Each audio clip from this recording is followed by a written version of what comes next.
Vladimir Putin's press secretary was asked repeatedly whether Putin is willing to use nuclear weapons against the United States, NATO allies, or even in Ukraine.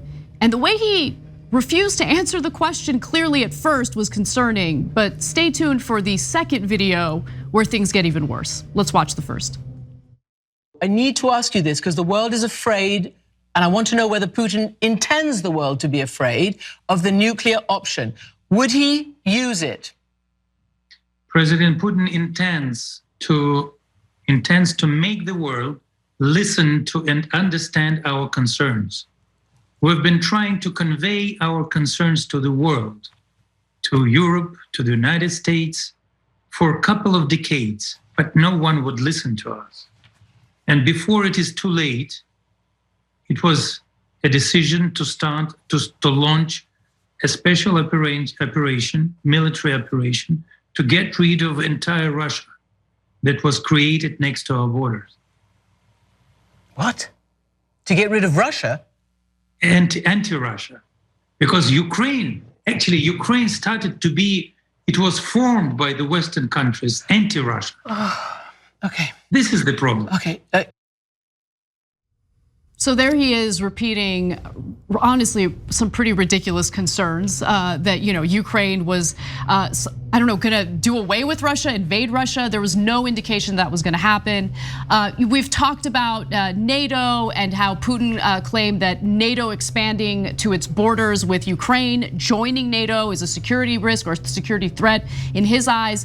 But what was interesting there was his unwillingness to directly answer the question and how he immediately went to Putin wants the world to listen to what we have to say. Yeah, so we're gonna get to the nukes in a second, and that's the most important part. But real quick on this, guys, look, I know that's gonna be on Tucker Carlson tomorrow night and on many of these fake left programs, etc. The same exact talking points will be repeated, parroted by them. I don't want a single one of you believing this nonsense of Ukraine invading Russia. I mean, who's really, please tell me that no one's that stupid. There is no biological, chemical, or nuclear weapons in Ukraine. Ukraine is one of the very few countries in the history of the world that actively gave up its nuclear weapons. There was no remote chance that Ukraine was going to go into Russia in any way, shape, or form. In fact, Russia took Crimea from Ukraine, and Ukraine still didn't even come close to threatening to go into Russia proper, let alone taking back Crimea. All of this is completely made up. It's 100% Russian propaganda. I understand what they're saying about the expansion of NATO, but let me add one more thing to that. So we've told you that, hey, NATO didn't need to go all the way up and surround Russia. NATO was supposed to protect America, Europe, and our allies, but by getting so close to Russia, it's being slightly counterproductive, okay? Now, that is a reasonable point of view. On the other hand, if you think that NATO was going to invade Russia, you're cuckoo for Cocoa Puffs. 100%. No one thinks that. There's not one shred of evidence of that. And they shouldn't be overly aggressive, and they shouldn't intimidate, threaten anyone, okay? Having said that, there was a 0% chance NATO was, and guys, it's not because NATO is altruistic or America's altruistic. America picks on countries that it knows it can decimate, like Iraq and Yemen and Somalia and Vietnam, and we even lose those wars. We lost in Afghanistan and Vietnam, etc. America doesn't go pick on militarily people its own size like Russia and China. So no, we were NATO. Guys, what is, like, there's so many conspiracy theories out there. There's only one thing that explains everything: the money. It's that simple. And America is gonna make money, at least some oil companies and bankers, etc., are gonna make money, and defense contractors, by invading a smaller country like Iraq. But they're going to make less money if they start a nuclear war. Easy to understand. So all of this is total propaganda. It's important you know that before we show you the next clip. Well, since he refused to answer the question about whether Putin is willing to use nuclear weapons, he was asked a second time, and this is where his answer was extremely concerning. So let's watch.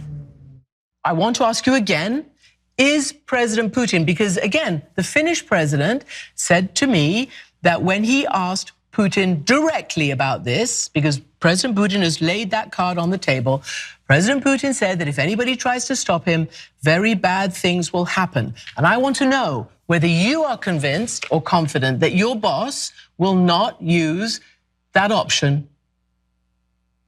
Well, we have a concept of domestic security. And well, it's public. You can read all the reasons for nuclear arms to be used. So if it is an existential threat for our country, then it can be used in accordance with our concept.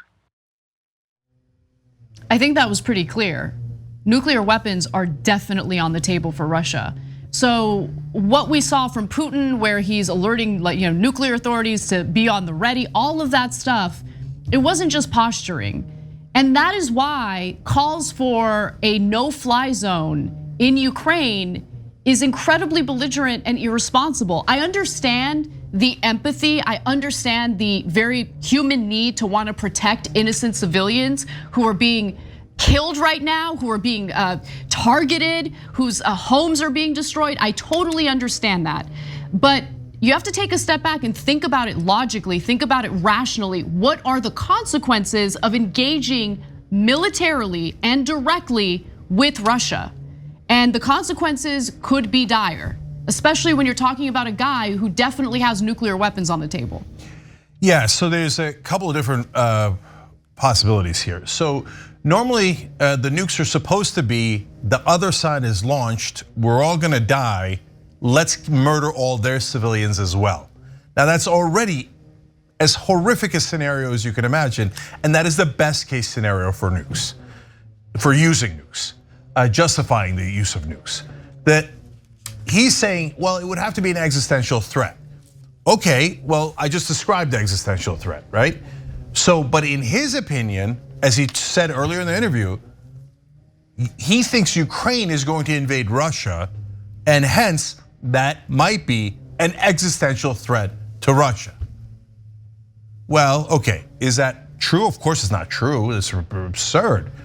But what matters is what's in their heads. Right. And so, and I don't mean genuinely, I mean just as an excuse, right? So you can tell what Putin's gonna do based on the excuses that he uses. So when he says the other side has biological and chemical weapons, he's about to drop biological and chemical weapons. We've seen it over and over again, right? So when he says, I am worried about an existential threat to me, hence I might have to use my nukes, So look, I just hope there are rational people in Russia that do not let him do it. Remember, at the end of Trump's term, our top military commanders basically took control of the nukes and called other countries and assured them that the lunatic in charge here would not be allowed to fire the nukes.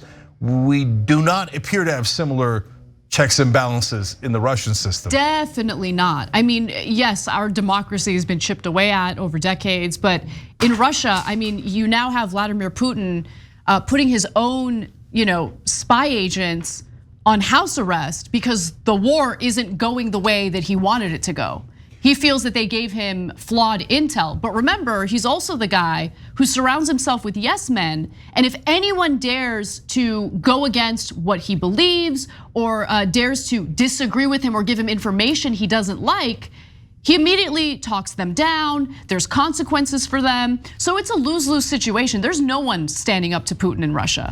The only silver lining in that spy agents being arrested story is there's a second reason why he's putting people under house arrest, because he's worried they're gonna turn on him. So if he's worried about that, he's probably heard rumblings from oligarchs and other powerful people in Russia saying, how much are we gonna bleed here? Both literally and then symbolically in terms of money before we get rid of this guy. He's a danger to the whole world, and he's certainly a danger to the money of the oligarchs, which is usually the most important factor.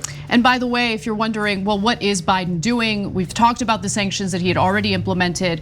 He has taken a trip to Europe where he is speaking to allies about implementing additional economic sanctions against Russia, in addition to holding countries that help Russia evade those sanctions accountable.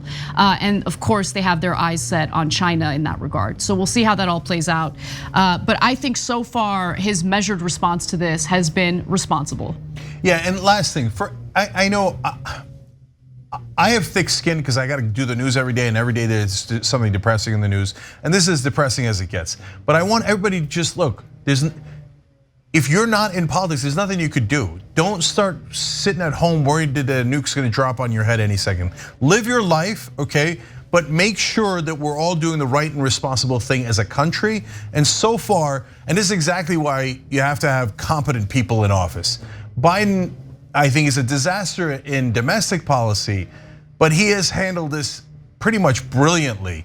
And that's why you don't elect clowns into office, because of dangerous situations like this. And he has walked the line just right, where he has not been provocative, not done the no-fly zone that could start a war, but at the same time, hurt him so bad with the sanctions that the oligarchs might take care of business in Russia on their own. Now, the jury's still out, but so far, it has been nearly excellent leadership. So let's stay the course here in that regard and hope for the best.